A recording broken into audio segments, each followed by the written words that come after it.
Hey folks, Chris here with BigCat Ranch. So today I want to talk about something that is incredibly important. And so it is this topic of forest fires and forest management. So one of the reasons I'm so passionate is because we own 160 acres of, as you can see around me here, forested land. And yeah, as we come into the drier seasons, we are vulnerable to a lot of things that are way beyond our control. So that's kind of the first thing. Obviously, I'm passionate because it's important to me in the value of what we have here. And then beyond that, it is kind of been part of my life in my younger years. My family it was in logging and forestry, and so I grew up in working in the bush in the forest, and knowing that we had dry seasons then, and fire risk and causing fire was a concern. So in the sort of history, or my family history and my history, we have that experience, and and then fighting and experiencing forest fire is probably the third big one for me, is just knowing what that looks like and what it feels like to be around that sort of a little bit traumatic experiences. So what I want to do here is just give you a quick understanding, in my opinion, but I think it's fairly valid opinion, what it would look like to try to mitigate the risk of forest fires within some of these areas, forested areas. One thing that, well, I mean, just as a sort of common sense, and if you are, any, just about any industry or wherever where there's risk of fire or starting a fire, doesn't have to be the forest, but you want to minimize the risk to flammable fuels. So you want to remove the fuel. Basically, you want to remove what feeds the fire, and that's the easiest way. Obviously, easiest way to to start fighting or putting a fire out is take the fuel for the fire away. So with that in mind, obviously in the forest, you're never going to take all of that away, but you can reduce.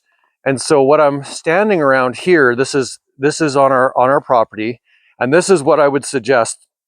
I know it's a lot of work, and I know that obviously costs money, but if we really are serious about fighting the risk of these fires, you can see sort of in behind me is just some dead and down on the forest floor.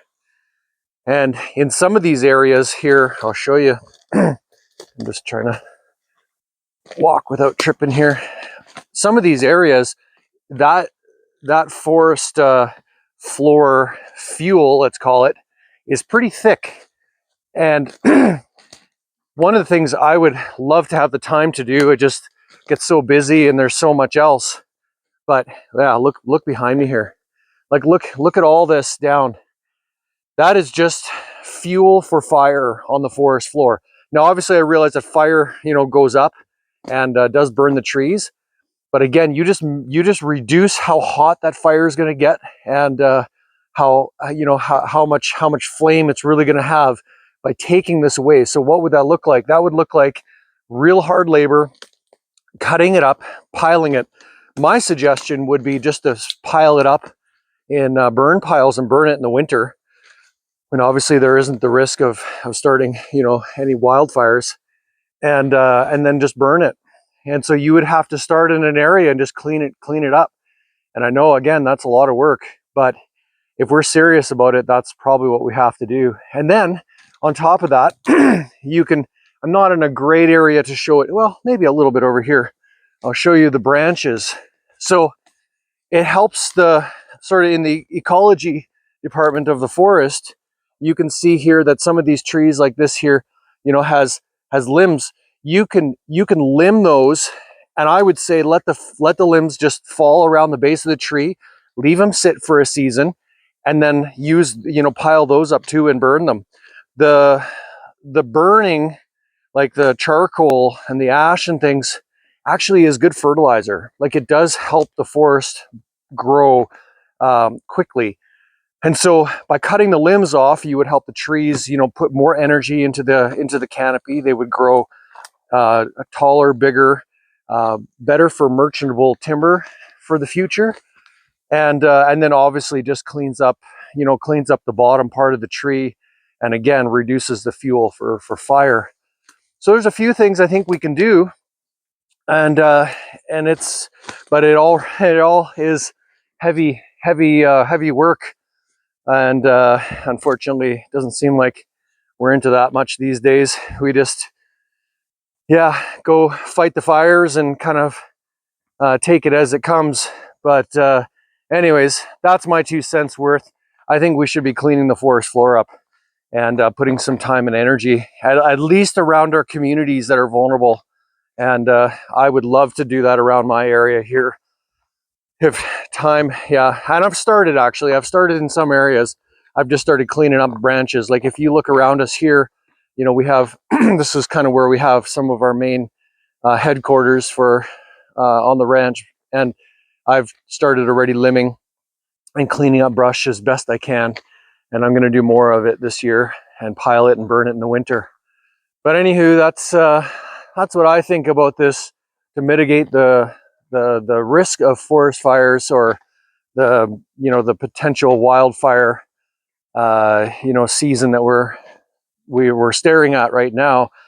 It would be just a really good idea to have this conversation at some higher levels. Obviously, I don't have that influence with government, but yeah, sure would be a good thing to invest in. Anyhow, that's it for now. Let me know what you think in the comment section below, and maybe someone has better ideas. But that's my 2 cents worth. So thanks for watching. Have yourself a great day, and if you're in the forest, please be careful, and just be extra cautious about your campfires and things like that.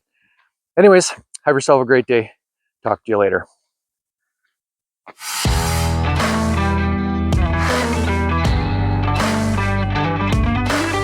Thanks for watching. Don't forget to like, subscribe, and share.